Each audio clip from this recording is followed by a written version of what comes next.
గాజర్ కా హల్వా డే ఈరోజు అయితే నాకు ఒక చిన్న ఆర్డర్ వచ్చింది 40 to 50 మెంబర్స్. గార్నిష్ చేసినాక పార్సల్ చేసినాక చూపిస్తాను.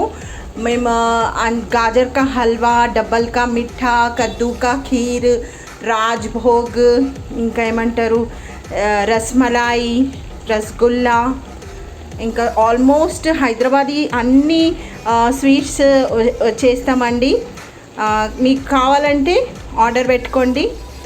సో ఇదండి ఒథెంటిక్ గాజర్ కా హల్వా. సో ఇంకా నేను లాస్ట్ దీనికి ఏమంటారు ఇంకా గార్నిష్ చేసినాక మీకు చూపిస్తాను ఒకసారి. ఇక్కడ గార్నిష్ కూడా అయిపోయింది. ఏమంటారు అవుట్ ఫర్ డెలివరీ అవుతుంది ఇప్పుడు. ఇదండి 45 to 50 మెంబర్స్ కండి ఆర్డర్ వచ్చింది పొద్దున. ఇదండి ఒథెంటిక్ గాజర్ కా హల్వా అయితే రెడీ అయిపోయిందండి.